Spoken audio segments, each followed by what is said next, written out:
حضرتنا النهارده هتتكلم على 3 أجزاء. أول حاجة حكاية اتنين بناء الوعي والسلم المجتمعي. 3 إنجازات الدولة. خلي السلاح صاحي. خلي السلاح صاحي، تاريخ وحاضر ومستقبل. حماية لبلدنا وحماية لسلمنا. النهارده هنحكي حكاية محدش تاني يحكيها لينا. حكاية أمة بدأت التاريخ، أمة تحدياتها كبيرة بقدر حجمها وحجم تاريخها وحجم موقفها وحجم موقعها وحجم أهلها. أمة من وقت مينا وحدت القطرين وانتصرت في قادش مع رمسيس ومع أحمس على الهكسوس.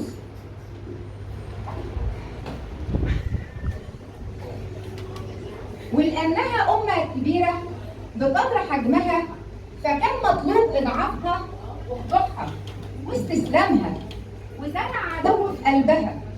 ولأن مصر قلب الأمة العربية فقد تحملت عبء ومسؤولية قيادة العقل العسكري العربي الشامل من عام 48 إلى 73. في عام 1948 تم زرع العدو وفرضه بالقوة، وتم اغتصاب أرض دولة فلسطين، البلطجة والإرهاب، مبادئ الدول الاستعمارية. وظن العدو إن الإنسان العربي مات، لكن مصر قلب الأمة العربية لا يموت. في عام 1952 مصر ألهمت العالم، وقفنا ناخد حقنا، أممنا قناة السويس اللي جدي وجدك بنوها. وكان رد الاستعمار الغادر وقاومنا، وكانت مقاومتنا انتصار روح أهلنا في بورسعيد والسويس وإسماعيلية. وتفوق الحق على تفوق السلاح، وصحينا على كارثة 67. تحطمت الطائرات المصرية عند الفجر وأصبح الصمت موت. أوليس الموت صمت؟ نعم. فقد ضرب قلب الأمة العربية النابض، فكانت إرادة أمة، كانت عزيمة، إصرار، كانت رفض كل مصري للهزيمة.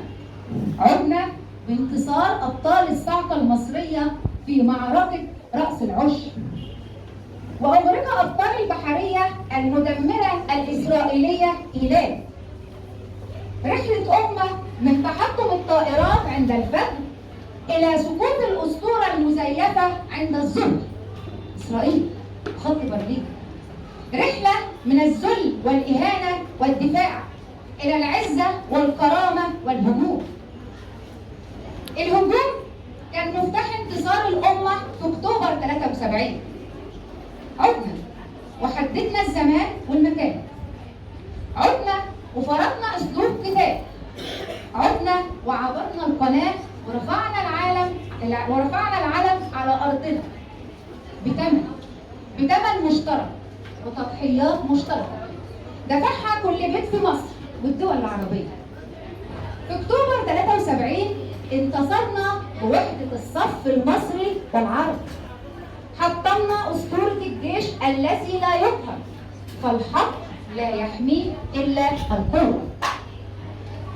وكما قال الرئيس السيسي: إذا كان الجيش المصري قادر يعملها مرة فهو قادر يعملها كل مرة. وإذا كانت قوتنا المسلحة هي الدرع والسيف الحامي للحدود، فهي دائما الدرع والسيف الحامي في الداخل لتأمين جموع المصريين في الداخل وحفظ مقدرات الوطن.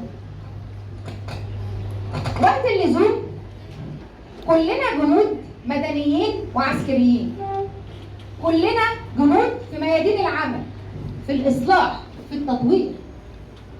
ونحكي حوادثنا حدودة كل جندي فينا، ما يبقاش فينا جندي مجهول. ما هو ضروري نبقى عارفين كل واحد فينا عمل ايه. وقت اللزوم كلنا واحد، واحنا بندافع عن الأرض، واحنا بندافع عن وجودنا. فريق واحد وأمة واحدة. ده كان جزء من رحلة أمة بدأت التاريخ أمة أدركت وعرفت إن قضيتها مشتركة ومسؤوليتها مشتركة ومصيرها مشترك، فاجتمعت على هدف واحد تحقق النصر. في رحلة تفوق الحق على تفوق السلاح. بسم الله، الله أكبر، بسم الله سنسير، بسم الله نبدأ، وباسمه نعمل. في معركة الحق ناخدها أمة تضع أبنائها في أول صفوف القيادة جيشا عظيما كان دائما الدرع والسيف الحامي لمصر وللأمة العربية، وسوف يبقى بإذن الله الدرع والسيف الحامي لهذا الوطن.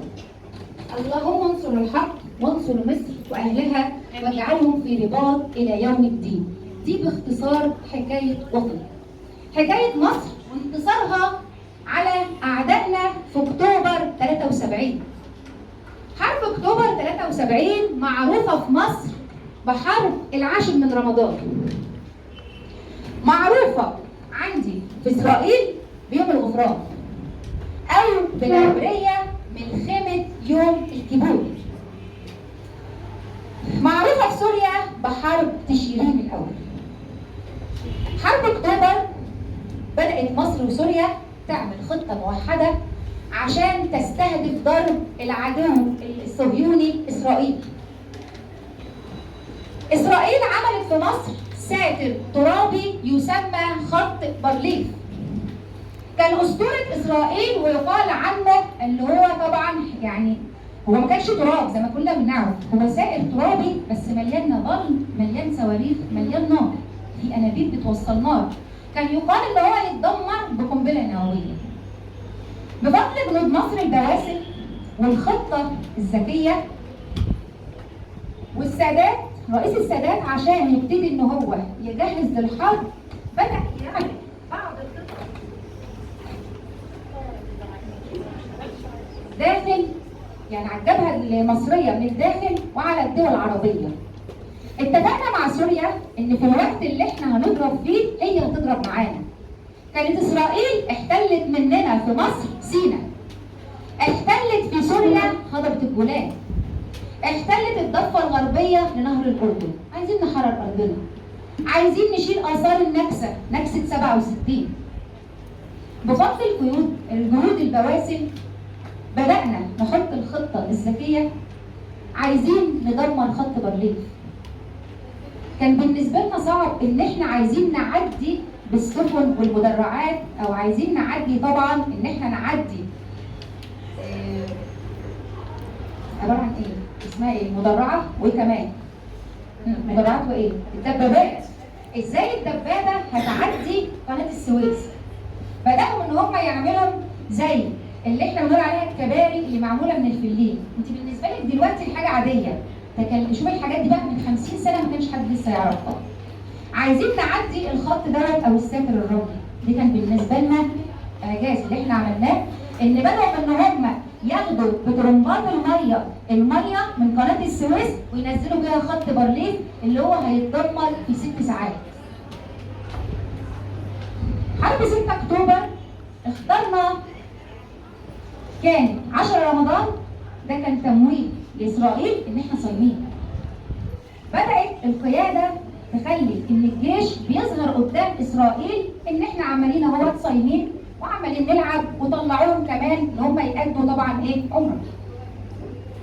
ده كان نوع من أنواع الخداع الاستراتيجي. ضربنا الساعة 2 الظهر. ليه 2 الظهر بالأخص؟ خدنا 2 الظهر لان كانت لسه اللي احنا بنقول عليها دلوقتي الاقمار الصناعيه او اجهزه التجسس لسه ما كانتش بنفس الجوده. اخترنا 2 الظهر عشان اشعه الشمس تبتدي تنعكس على القمر الصناعي عندهم، ما يعرفوش ان احنا مطلعين الطيارات بتاعتنا. طيب كانت عندنا مشكله كبيره جدا في حرب اكتوبر. اسرائيل في تلك الفتره اي شفره كانت بتفكها. فكانت طبعا قائد قوات الجيش المصري واقفين بيتكلموا بيقولوا ان احنا عندنا مشكله كبيره جدا، ان اي شفره هنعملها اسرائيل هتفكها. كان في جندي اسمه احمد ادريس. احمد ادريس قال لهم سهله يا فندم. طب سهله يا فندم ايه؟ قال له اللغه النوويه. فقالوا له ما تتكلمش تاني، اسكت. وصل الكلام للرئيس السادات. الرئيس السادات طلب منه هاتولي احمد ادريس. احمد ادريس كان قاعد في بورسعيد بيبص لقى نفسه على طول في قصر الاتحاديه. دخل طبعا اللي فيه الرئيس السادات، قعد ساعه ونص. تخيلي بقى ان جندي ما يعرفش هو عمل حاجه قاعد كده في قصر الرئيس مستني ساعه ونص، بقى على اعصابه. دخل عليه الرئيس السادات، قام اتنفض من مكانه احمد ادريس، خاف. الرئيس السادات عشان يهدي منه شويه طبطب على كتفه وقال له اقعد. احمد ادريس بيقول انا ارتحت شويه، نفسي خلاص يعني ترتاح وهسمع كلام الرئيس. الرئيس عشان يقلل من توتر احمد ادريس قعد يتكلم معاه حوالي 45 دقيقه بيساله عن حياته وعن اسرته وعن ولاده. تمام؟ بدأ بعد كده يساله عن اللغه النوبيه. فاحمد ادريس بدأ يتكلم، قال له يا فندم اللغه النوبيه تنطق ولا تكتب، يعني لو احنا استخدمناها اللي هيحصل ان احنا اسرائيل مش هتعرف تفك ايه الشفرات. فايه اللي حصل؟ بدأ ان الرئيس السادات يضحك. احمد ادريس خاف، قال له يا ريس هو انا غلطت في حاجه؟ قال له لا، دي حاجه في نفس يعقوب. بدأ الرئيس السادات يقول التكتل التام على الامر، وبدأ يطلب من قادة الجيش المصري ان احنا عايزين نستخدم اللغة النوبية في طبعا ارسال الشفرات. هتظهر هنا فكرة اسمها فكرة البطيخ العائم.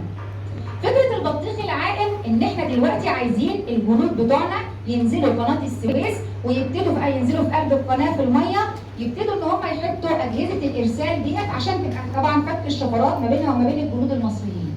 بدأوا ان هم يجيبوا البطيخ وكل جندي منهم ينزل الميه يحط بطيخه على دماغه عشان يتخفى من اسرائيل. دي كانت نبذه مختصره عن حرب اكتوبر